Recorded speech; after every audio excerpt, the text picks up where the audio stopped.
Bonjour à toutes et à tous et bienvenue sur la 7e illusion pour une critique rétro. Oui, ça faisait longtemps depuis Noël dernier. On va parler ici d'un métrage qui a marqué la décennie précédente et pour ce faire, je suis avec mon CEO, mon OG, L to the OG, Sawyer. Comment vas-tu? Hello, hello. Bah, écoute, ça va très bien. Je suis content de ouvrir l'apéro, comme on l'a dit en Oui, off, allez, c'est commencé. sur on espère, un des gros films de l'année. Donc, Ouais. je suis très content de parler, de faire une petite rétro-critique à deux, tranquille. Bah, le but, je pense que on va pas en parler longuement, voilà, mais c'est toujours très sympa. C'est ça, c'est clairement pour préparer le terrain, et le terrain, il est long, il est furieux, puisque, vous le savez, ce mercredi va sortir en salle Furiosa. Non, c'est pas... On va refaire la même blague avec les Leviosa, là, de Harry Potter, mais je sens qu'elle va rester, celle-ci. Bon, non, on n'est pas dans le Ah merde, tu private voulais que je le joke. lance? Ah merde, désolé. On va pas rester dans le private joke. Non, on va clairement sérieusement parler ici, non pas de Furiosa, parce que certains l'ont vu au Festival de Cannes, mais pour la populace que nous sommes, c'est plutôt mercredi. Là, on va juste tout simplement revenir sur le précédent d'une tétralogie jusqu'ici, clairement. Mad Max Fury Road, sorti en 2015, réalisé évidemment par Monsieur George Miller, l'Australien, qui s'est fait connaître justement à l'époque pour sa trilogie Mad Max. Et ici, c'est plus ou moins une suite fantasmée, on ne sait pas trop, dans le même univers. C'est ça qui est intéressant avec Mad Max Fury Road, c'est qu'on peut le placer où on veut. C'est presque une forme de reboot, mais dans la continuité. Et pour jouer notre cher Mad Max, ce n'est plus Mel Gibson. D'ailleurs, à la base, il aurait aimé que Mel Gibson revienne, mais c'était compliqué.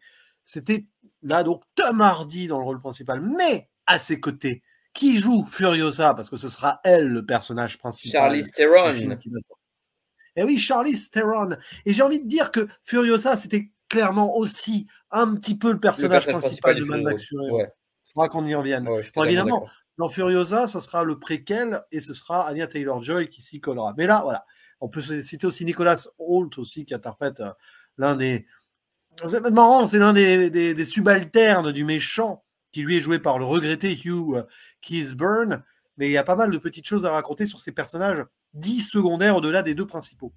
Et donc bon, et si vous connaissez l'histoire Mad Max Fury Road, synopsis, bah, c'est Max qui est dans un futur dystopique, qui a tout perdu, il est hanté par des démons du passé, et il va être capturé par Immortan Joe, qui règne ici sur les clans, parce que l'essence et l'eau, c'est lui, quoi. Voilà, c'est Dieu local. Et parmi ses fidèles, Immortan Joe, il a une impérateur, une partisane, Furiosa, qui va le trahir et embarquer avec elle ses épouses. Elle va les libérer, c'est une libératrice, Furiosa. Et forcément, sur la route, elle va être prise en chasse par l'impérateur, enfin, le Immortan Joe, et Mad Max Fury Road, Mad Max sur la Fury Road, c'est pour ça que c'est le titre, qui lui est attaché au sang d'un des jeunes qui va pas très bien, là, Nux. Donc, Mad Max, il est embarqué dans une, on va dire, une épopée qui n'est plus la sienne. Par rapport à la trilogie C'est de ça. base, ce n'est plus lui le héros, c'est celui qui va subir et qui va laisser sa place, peut-être transmettre une sorte de flambeau à Furiosa. Et évidemment, il est qualifié, ce film, comme l'un des plus grands blockbusters de la décennie précédente. Est-ce que tu es parmi ces personnes qui le mettent dans cette catégorie? Bah écoute, c'est compliqué parce que pour rappeler un peu de mon rapport à Mad Max et à la saga globalement, c'est Fury Road, c'est le premier Mad Max que j'ai vu. Depuis, j'ai rattrapé tous les Mad Max, je les ai tous vus. Et d'ailleurs, je trouve que tous sont bons, même Thunderdome, qui d'ailleurs fait beaucoup débat, hein, je crois, Thunderdome avec Tina Turner. Moi, j'aime bien. Je crois que c'est le plus divisive quand même, hein, Ah ouais, mais il est quand on bien. reprend du recul. Moi, je Il le est bien. trouve bien. Ouais, c'est le plus Ouais. faible, mais il est quand même bien. Et ouais, voilà, donc Fury Road a fait énormément sensation. Il est passé en hors compétition à Cannes. D'ailleurs, je ne comprends pas pourquoi Furiosa n'est pas en compétition, parce que je crois que Thierry Frémaux avait dit dans un bouquin, je regrette de ne pas avoir mis Fury Road en compétition. Alors pourquoi t'as pas mis Furiosa? Enfin bref, voilà, voilà. Mais en fait, la vraie question sur Fury Road, c'est, tu vois, souvent on répète que c'est un des plus grands blockbusters ou quoi. Qu'est-ce qui le distingue des autres blockbusters? Qu'est-ce qui fait que c'est un plus grand blockbuster? Qu'est-ce qui fait que c'est un plus grand film d'action? Qu'est-ce qui l'élève et pourquoi est-ce que les gens sont tant en admiration devant lui? C'est grâce à la mise en scène de George Miller évidemment, mais c'est aussi parce que je pense que c'est des scènes d'action qu'on n'a jamais vues auparavant. C'est-à-dire que on est presque dans l'ordre du cartoon, tu vois, de l'action totale, du non-sens, tu vois, et il y a quelque chose de passionnant là-dedans. On est sur une espèce d'absence de narration, quelque chose qui est vachement opposé par rapport à George Miller, parce que vu les retours qu'on a eu sur Furiosa et notamment 3000 ans à t'attendre, dont on parlera peut-être un peu après, c'est aussi quelque chose qui m'intrigue beaucoup. Il y a une vraie opposition là-dedans, que là on a presque une absence de narration. C'est un espèce de terrain de jeu total, et je pense que c'est ce qui en fait sa plus grande force, même si ces comédiens ils sont exceptionnels, sa photographie aussi est dingue, mais il y a une espèce d'amour du cartoon, du kitsch parfois, hein, mais du chaos que je trouve assez passionnant dans ce film.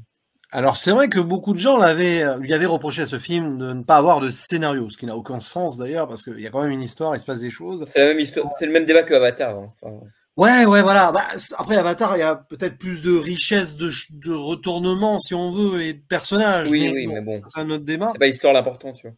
Après, moi, je trouve que de toute façon, George Miller, ça a toujours été, à travers tous ses films, aussi différents soient-ils en plus, hein, un grand conteur et un grand organisateur de thématiques, de toute façon. Et c'est pas quelqu'un qui va faire dans le l'esbrouf. Donc oui, c'est super simple, c'est super fluide, j'ai envie de dire. Et Mad Max Fury Road, c'est clairement un film de fluidité, parce que ça joue sur les fluides, hein, d'ailleurs. Beaucoup de gens ont analysé Fury Road dans ce sens. Il y a que des transferts de fluides ou des conflits autour des fluides dans le film, que ce soit l'eau Bien sûr, évidemment oui, et c'est vrai. l'essence.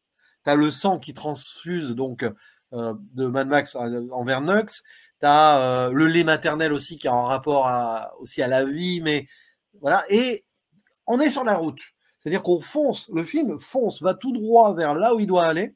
C'est, on va dire, une épopée absolue. C'est un peu mystique quand même. C'est très épique et il y a un côté over the top dans la mise en scène et dans la Bien sûr. colorimétrie et tout, mais c'est jamais dans la surdose. Vous voyez, des blockbusters où on y croit, quoi. C'est-à-dire qu'on est dedans, ça paraît fou, Bah, c'est une dystopie, tu t'arrives à un vois. niveau, je trouve que tu arrives à un niveau où ça fait tellement numérique, ça fait tellement assumé, tu vois, même les nuits américaines, tu vois, c'est les nuits américaines desquelles tu crois le moins. C'est-à-dire que le mec a mis bleu pour les nuits américaines, mais Ah ça a oui. crevé de rire, tu vois.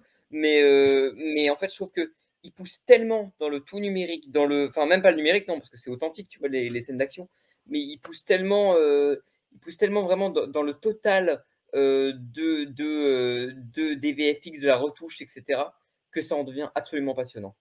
Mais c'est un cinéma artistique, c'est vraiment des œuvres d'art. Alors, c'est une œuvre d'art moderne, Mad Max Fury Road, en fait, mais qui Bien sûr. reprend des codes, comme tu l'as dit, un peu, peut-être pas comics, mais ouais, on pourrait imaginer. Mais d'ailleurs, il y a eu des BD, hein, Mad Max. Enfin, il y a Oui, ça tout un, m'étonnerait pas. Mais de toute pas façon, mal de c'est un spin-offs. univers très comics, hein. C'est C'est un ça, univers ça très se sent. pulp. Et c'est ça qui est intéressant, c'est qu'il y a le mélange du côté pulp à l'ancienne et avec, il accepte la modernité et il en fait quelque chose mais moi je le répète, le terme fluide, voilà, y compris dans la narration, parce que finalement, il y a une narration, il se passe, mais tout ce qui se passe dans le film, c'est très classique dans les thématiques au final. Vous avez l'anti-héros perdu dans sa tête, hein, qui devient un peu fou, qui est en mode hanté par son passé, etc., qui est amené là où il ne veut pas aller, qui n'a plus rien à dire normalement. Mad Max, c'est un personnage qui n'a plus rien à dire. Et George Miller, c'est très intéressant ce qu'il en fait. C'est qu'il reprend le personnage, parce que pour des raisons commerciales, peut-être qu'on l'a poussé à faire cette suite, entre guillemets. Et il le reprend en mode, j'ai rien à dire avec ce personnage de plus, lui non plus. Il va être embarqué de force là pour élever, pour le coup, une autre héroïne, Furiosa. En fait, c'est ça qui est fort. Et Et après, ça se puis c'est suit. passionnant, c'est aussi passionnant parce que tu vois, quand il pense, c'est que c'est un Mad Max qui arrive des années après Thunderdome, qui était le dernier, donc après la trilogie qui était Golden et qui était déjà très appréciée par les gens, tu vois.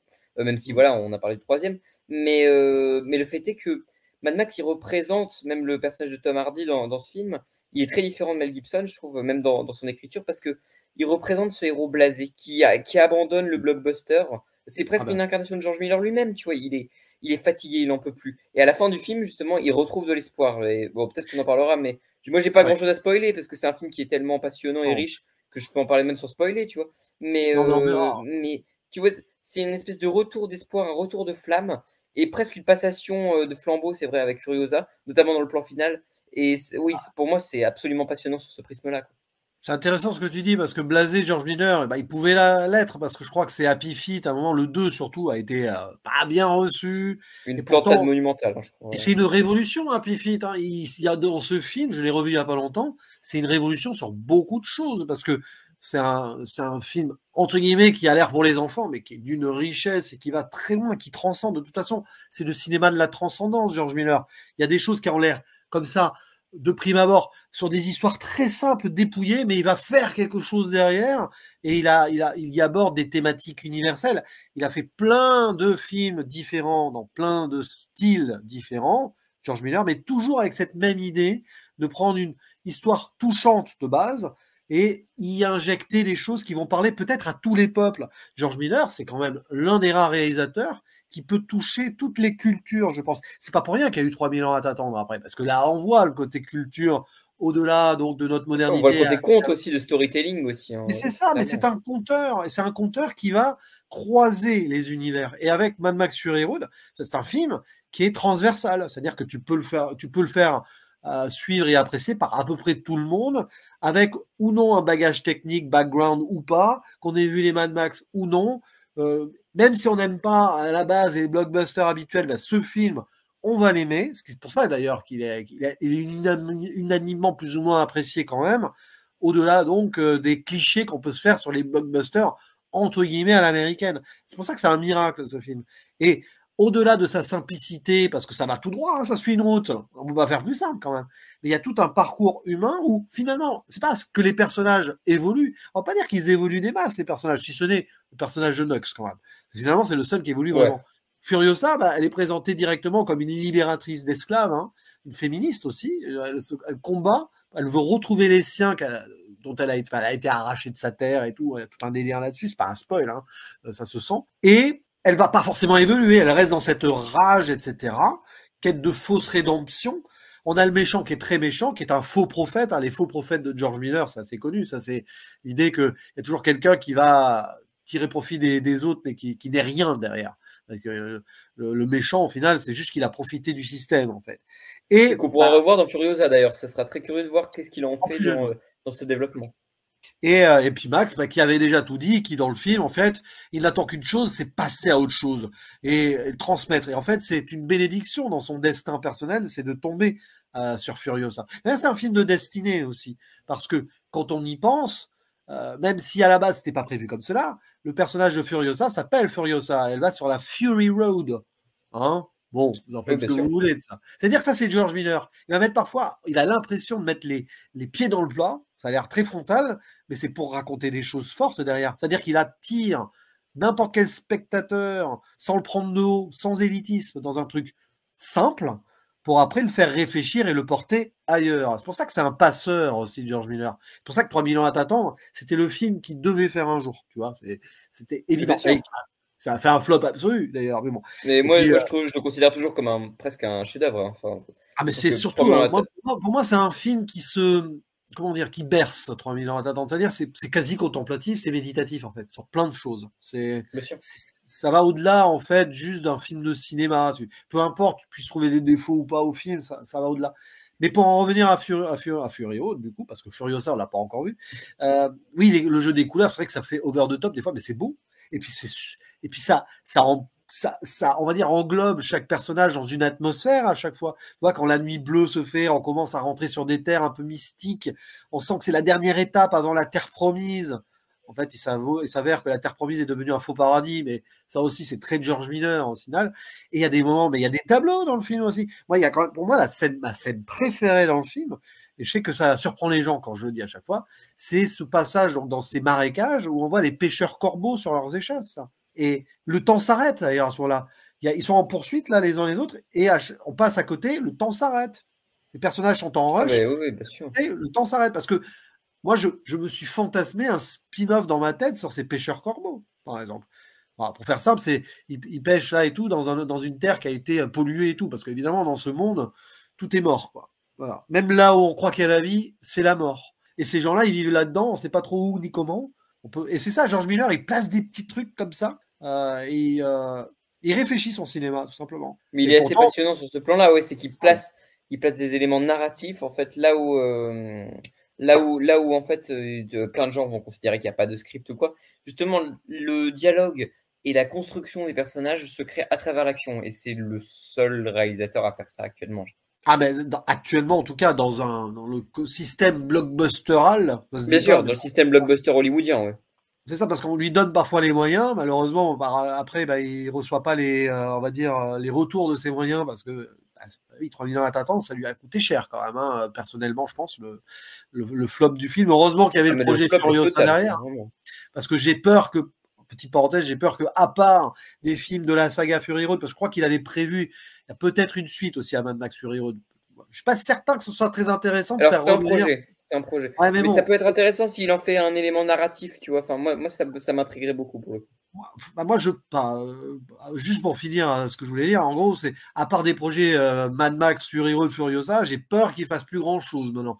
Voilà, s'il avait des trucs plus personnels Ouais, autres, mais mais bon. je pense que tu vois, Mad Max, c'est une franchise qui est tellement exponentielle, qui peut tellement se développer, se reformer, se retordre, tu vois, que je trouve que chaque film Bien sûr. a une identité pour l'instant. Et tu vois, des retours qu'on a de Cannes, de Furiosa, c'est que ça s'inspire autant de Fury Road que de 3 millions à t'attendre. Donc, je pense qu'il est dans cette optique de faire une espèce Oui. d'histoire, de conte, etc., mais de conteur, tu vois, encore plus que d'habitude. Et peut-être qu'il va faire encore quelque chose de différent. Je trouve que Mad Max a comme qualité d'être une saga qui peut se transformer à volonté, en fait. Et d'autant plus que c'est lui qui la gère depuis le début. De toute façon, Mad Max, là, ça va être George Miller, c'est-à-dire que après il va Bien attendre, sûr. il va passer la main, c'est-à-dire que je pense qu'à un moment, bon, il va peut-être faire le prochain, et après il va espérer que d'autres prennent sa suite. Je pense que lui, ça Je lui vois posera mal pas. un Mad Max sans George Miller, hein. C'est dur, hein. Enfin, Bah, je trouve ça très je compliqué à sais pas, faire. mais ce qui est sûr, en tout cas, dans un sens, selon moi, c'est que, enfin, ce qui est sûr. Non, c'est pas sûr.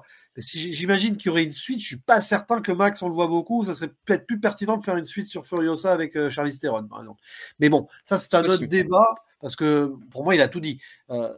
Allez, on fait une zone spoiler, allez, vite fait quand même. Allez, pour les Allez, trois vite 4 fait. Allez, allez. derrière, là, qui n'ont pas vu le film, déjà, voyez-le avant Furiosa, même si je pense que Furiosa pourrait être vu sans Mad Max Fury Road, parce que c'est un Chaque préquel. film Fury Road, chaque film Mad Max Oui. peut se voir indépendamment, hein, pour le coup. De toute façon, George Miller, c'est ça. Même les deux Happy Feet, vous pouvez presque les voir indépendamment. Bon, quand même, ça se suit plus, mais non, petit spoiler à la fin, Mad Max, il s'en va, il s'efface dans la foule, il passe le flambeau. Techniquement, on le revoit plus. Enfin, moi, j'ai plus envie de le revoir, Mad Max. C'est pas que j'ai plus envie de le revoir parce que je l'aime pas, c'est pas ça l'idée.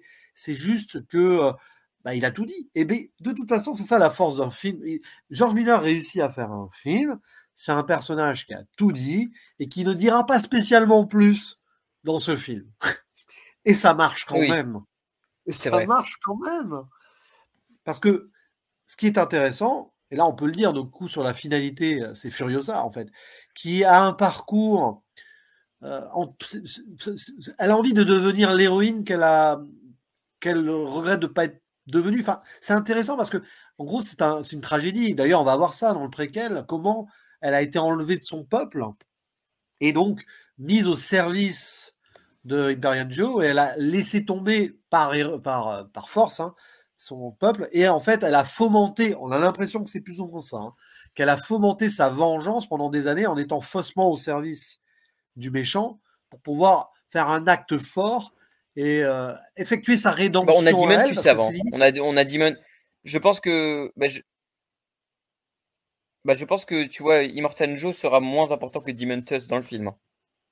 Oui, mais ça, voilà, on va juste voir son origin story si vous voulez, mais Furiosa, t'as l'impression que limite elle se flagelle, elle s'en veut d'avoir été embarquée là-dedans, et donc là son projet c'est de libérer un maximum de gens, notamment les femmes, elle s'est reconnue dans ce combat-là, pour Bien sûr. retrouver son peuple qui est matriarcal, c'est un peuple matriarcal, le peuple de Furiosa de toute façon, et c'est ça qui est fort, et sa rédemption c'est retrouver le paradis, cette liberté, et puis à la fin c'est tragique, il y a une tragédie à la fin, c'est qu'elle va pas pouvoir y aller dans cet C'est endroit-là, vrai, parce que ouais, le elle est paradis bloquée dans ce n'existe plus. truc-là. Ouais, Il n'existe ouais, plus le paradis. c'est Le assez paradis, terrible. c'est le Ouais, pauvre ouais, bien sûr. marécage. La terre verte, là, je sais plus si c'est le nom, c'est le marécage, là. Donc, en gros, il n'y a rien. C'est-à-dire que c'est une quête pour rien. Et donc, elle est obligée de faire une boucle et de revenir. Et elle a réussi à renverser Immortan Joe. Donc, techniquement, elle va devenir la nouvelle prophète. Mais est-ce qu'elle ne deviendra pas une fausse prophète aussi, plus tard? Je Oui, ne sais est-ce pas. qu'elle ne sera pas aussi corrompue que Immortan Joe ou que un personnage comme Demon Tues qu'on n'a pas eu l'occasion de voir mais qui a l'air tout aussi taré aussi. c'est ça, la construction du mal, elle l'a vécu très jeune, Furiosa, donc à voir. Je pense que le personnage de Furiosa dans le préquel sera pas forcément très lisse, si vous voyez ce que je veux dire. Et je sais pas ce que tu en penses, mais on peut aussi mettre un petit mot sur le personnage secondaire de Nux, qui est joué par Nicolas Hoult. Très très bonne Bien performance sûr. d'un acteur qu'on a rarement vu dans une performance comme ça, d'ailleurs, hein. Lui qui a commencé Bah, un peu dans écoute, une si on petite peut, série. si on peut saluer Nicolas Hoult, alors qui est pas un acteur que je porte toujours dans mon corps, mais que j'aime bien.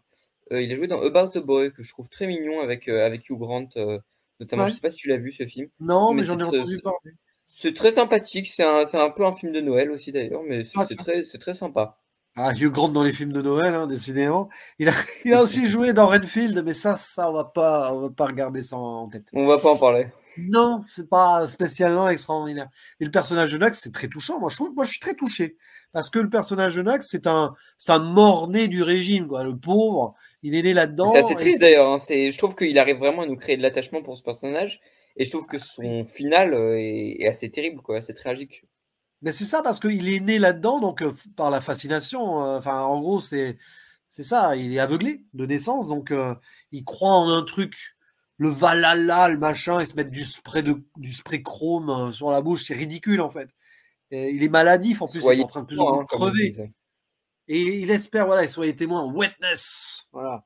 Et lui, il va avoir sa vraie rédemption et sa force. C'est lui qui va réussir quelque chose parce qu'il s'attache D'ailleurs, aux oui, bien sûr. épouses là, avec l'une des épouses, il découvre en fait la vraie vie. C'est ça qui est touchant. Mais C'est d'ailleurs, quelqu'un qui arrive. c'est très fort, je trouve, parce que tu vois, il y a quelque chose, même dans des simples répliques qu'on pourrait penser comme des répliques à la con de George Miller qui ont été stabilisées comme Soyez témoin, on peut presque voir un message comme George Miller qui dit Soyez témoin, regardez ce qu'on peut faire avec le cinéma d'action, regardez ce qu'on peut faire, Ouais. même sans forcément appuyer la narration, ce qu'on peut raconter, ce qu'on peut créer avec juste ça. Il y a presque une thématique à creuser là-dessus avec juste cette phrase, en fait. C'est assez passionnant. Bah bien sûr. Et puis le fait que le gars va naître vraiment à la vie pour mourir juste derrière, quoi. Il aura Bien une sûr, vie hyper éphémère, mais au moins il aura eu quelque chose. Donc le mais il y a soyez forcément témoin. toute une dimension très, très christique aussi, hein, de toute façon. Alors, il y a un petit côté biblico-mythologique, oui. Puis en plus, le côté le soyez témoin, finalement, oui, nous, on est témoins, nous, spectateurs aussi, qu'il a réussi quelque chose à la fin. Et C'est ça. voilà. Et donc, ça, c'est peut-être limite le meilleur personnage du film. Bon, Furiosa aussi, mais c'est vraiment le seul personnage qui va avoir un arc évolutif absolu. Même si celui de Furiosa aussi, quand elle va découvrir la vérité sur cette terre et qu'elle va décider de revenir, bon, elle va embrasser un nouveau destin parce qu'il n'y en a pas d'autre. C'est-à-dire qu'à la fin, quand même, il n'y en a pas d'autre. Mais elle va permettre à Oui, c'est Mad ça. Max d'aller ailleurs aussi. C'est ça qui est bien. Libération d'un peuple, oui, probablement. Lecture à la Moïse, un peu aussi, forcément. Oui, il y a toujours un peu côté religion, hein, mais c'est pas forcément un Bien sûr. religieux, George Miller. Mais il y a Non, cette idée-là. non, non. Il épouse les mythes au sens large, hein. De toute façon, regardez 3000 ans à t'attendre, c'est exactement ça. Et le personnage de Nux, moi, je le trouve très bien. Et les épouses aussi, parce que on n'a pas besoin de trop forcer leur exposition et leur caractère pour très Non, vite non, c'est vrai, ouais. comprendre. C'est les pauvres, quoi. De toute façon, Nux et ses épouses, c'est les pauvres, pour des raisons différentes. Mais c'est des personnages qu'on ne peut que plaindre dans ce monde de fous, de ce monde de l'extravagance menée par un tyran absolu qui va déployer tous ces gros camions, ces grosses voitures avec l'autre qui joue de la guitare. Là, c'est démentiel, ça. Les C'est plans un- exceptionnels d'ailleurs, hein, vraiment. Ah, mais le guitariste, il s'est lâché d'ailleurs. Il y a une petite scène de combat avant avec le guitariste. Ah, c'est génial. Mais voilà, mais il y a des trucs en niveau scène d'action, il y a des choses qu'on n'avait jamais vues avant aussi, hein. Scène d'action en mouvement comme ça. C'est Ah oui, mais sûr c'est ce qu'à qui a à plu aussi, côté, hein. À côté, après, quand tu regardes Fall Guy, c'est pas- Oh, oh, oh. oh là là, Ah, oh bad la balle joke. perdue, c'est gratuit. Non, mais voilà, vous l'avez compris, hein. Je pense que là, j'ai envie de dire, c'est pas qu'on a fait le tour, c'est que c'est déjà pour vous montrer que c'est un film qu'on apprécie plus que de raison. Alors moi, c'est pas mon meilleur film de ces 20 dernières années, mais je suis en admiration devant, quoi qu'il en soit. Voilà, Bah oui, c'est parce que des fois, c'est je veux dire, techniquement bon, fou, quoi. c'est ça, il y a une vraie extravagance, mais au service de quelque chose, avec des thématiques, avec des trucs simples qui vont aller plus loin et qui vont faire réfléchir au-delà. Mais évidemment, là, on vous en parle parce que Furiosa, on l'attend et que les premiers retours sont plutôt dithyrambiques, hein, disons-le clairement. Effectivement, Et on va toujours finir faire attention là-dessus. parce que c'est le public de Cannes, mais Oui, je pense que moi, les retours que j'ai eus du film ont l'air vraiment de correspondre à ce que j'attendais que le film me propose, quoi.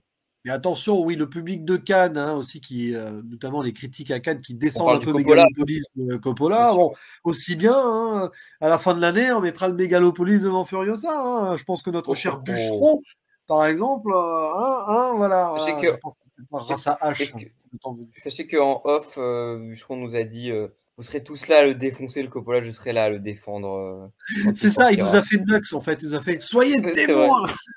Mais d'ailleurs, Adam, est-ce que tu veux venir un peu, allez hop, happening, est-ce que tu veux venir parler, toucher 2-3 mots sur Mad Max Fury Road? La petite conclusion qu'on va laisser à notre cher Bûcheron s'il le souhaite. Et puis Furiosa, bon, on va rien dire dessus parce que le film n'existe pas. Et bien sûr, on en parlera sur la 7e illusion. Mais est-ce que le Bûcheron veut venir conclure sur Mad Max Fury Road? Eh bien, le Bûcheron, le Oh voici. là là, Incroyable. comment Alors, ça mon cher Bûcheron, mon cher Adam, Mad Max Fury Road en 3 mots pour toi. Qu'est-ce que ça En représente? 3 mots, c'est dur de parler du film en 3 mots. Voilà, j'ai dépassé plus de 3 mots. Non, je Ouais. rigole. Et déjà, le non, titre, c'est plus- 4 mots. Hein, donc, Voilà, allez. c'est 4 mots, donc c'est pas c'est problématique. Non. Comme le Plus peu de dialogue du sérieusement, film d'ailleurs. voilà, C'est c'est beaucoup de ça. dialogue. Et voilà, et tu soulignes un point qui est vraiment C'est marquant. fascinant dans Fury Road, c'est en fait ce très peu d'utilisation du dialogue. C'est en fait cette utilisation mythologique à travers l'image, croire au mythe Mad Max et comment est-ce qu'en fait on réutilise le mythe, pardon, pour le déconstruire et le faire rebâtir une société. C'est justement ce plan assez iconique hein, de cette fontaine quand elle s'ouvre. C'est cette espèce de faux paradis, cette image très, très numérique qui d'ailleurs va être beaucoup plus poussée avec Furiosa, tournée avec une caméra totalement numérique et impressionnante. Et c'est aussi en fait l'extravagance de l'action, quoi. C'est Et un film d'ailleurs, vraiment ultime de blockbuster, quoi. c'est Enfin, pas intéressant ultime, parce que mais tu pars d'un faux paradis pour arriver à un paradis perdu et revenir à ce faux paradis qui Bien pourrait sûr. devenir un mais paradis c'est au comme final. ça, en fait, il y a quelque chose en fait de croire que de toute façon, en fait, il faut détruire ce qui a été faux, ce qui est faux, pour reconstruire quelque chose derrière. Souvent, Ouais. les cinéastes américains, ou en tout cas qui travaillent dans le système américain, ont souvent cette thématique en tête. C'est même ces dernières années, on a vu des films qui ont exploité ça de manière différente, évidemment. Je ne vais pas m'amuser à comparer, je sais pas, Schrader à George Miller, ça n'a rien à voir. Mais il y a cette idée parce que même si George Miller est un cinéaste australien, il a toujours été inspiré par ce qu'est les États-Unis.